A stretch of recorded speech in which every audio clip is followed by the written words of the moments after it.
नमस्ते मित्रों, जय श्री राम, जय रेवत। आज मैं आपको एक ऐसी मंजन के बारे में बताने वाला हूँ ना, जिसको प्रयोग करने के बाद में आपका दांत जो है ना मजबूत होने वाले हैं। तो आज जो बताने वाला हूँ वो नुस्खा लिख लेना, और बड़ा ही आसान है, लिखने की जरूरत नहीं पड़ेगी। चलिए शुरू करते हैं। स्वामी उमानंद जी ने अपनी ब्रह्मचर्य के साधन पुस्तक में ये बताया हुआ है, और इसके ऊपर मैंने अलग से प्लेलिस्ट बनाई हुई है ब्रह्मचर्य के साधन पुस्तक पर। जो पुराने भाई देख सकते हैं, जो नए भाई हैं वो देख सकते हैं, पुराने वालों को तो मालूम है। इस मंजन का साधारण अवस्थाओं में दातुन के स्थान पर भी प्रयोग किया जा सकता है। यह सर्वत्र बिना किसी मूल्य के प्राप्त हो सकता है। योग बहुत ही अच्छा है। गौ के गोबर के उपलों की भस्म लेकर कपड़ छान कर लें। यदि जंगली आरनों की भस्म, मतलब जो गायें जाती है ना जंगलों में चरने के लिए, और उनका जो गोबर होता है वहां पर जो सूख जाता है उसकी भस्म बनाया जाता है, वो लगी बहुत ही बढ़िया रहता है। वो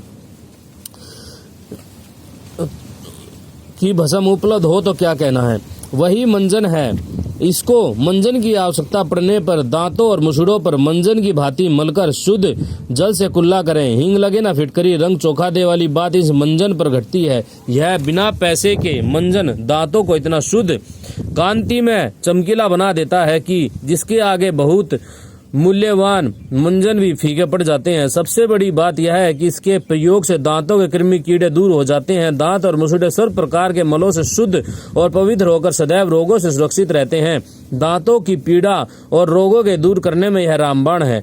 बड़ी बड़ी रसायनशाला और औषधालयों के स्वामी तथा बड़े बड़े वैद्य भी इसका प्रयोग करते हैं। दांतों की पीड़ा दूर करने में यह जादू सा असर करती है। जानते हैं स्वामी आनंद जी ये बात क्यों लिख रहे हैं यहाँ पर? वो इसलिए लिख रहे हैं क्योंकि वो खुद भी वैद्य थे और विद्वान थे, और विद्वानों से जो होते हैं ना बड़े बड़े कंपनियों के मालिक होते हैं, और उनसे काफी कुछ जो है विचार विमर्श करते रहते हैं, राय आदि कुछ भी लेते रहते हैं।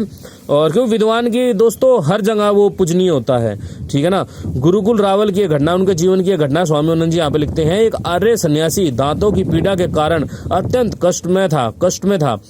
उनको किसी प्रकार भी शांति न होती थी और कई दिन से सोए नहीं थे। मैं भी कार्यवर्ष, स्वामी उमानंद जी जो थे वहां पर कार्यवर्ष गए हुए थे। इस घोर कष्ट के कारण उनके मुंह से जो शब्द निकल रहे थे, उन्होंने स्वामी उमानंद जी की निद्रा भंग कर दी। उसी समय जैसी भस्म प्राप्त हुई उसका प्रयोग करा दिया। उसी समय वे शांत होकर सो गए और उनका कष्ट दूर हो गया। मैं तो दोस्तों जैसे कि हवन की राख है उसका प्रयोग करता हूँ।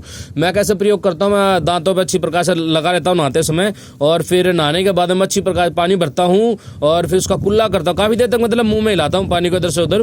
उससे क्या होता है कि दांतों की मुसड़ों की मांसपेशियों की काफी अच्छे से मसाज हो जाती है, काफी अच्छी प्रकार से जो है मालिश हो जाती है। फिर उस पानी के बाद में फिर आप जो है एकदम मजबूत अपने दांतों को महसूस करेंगे।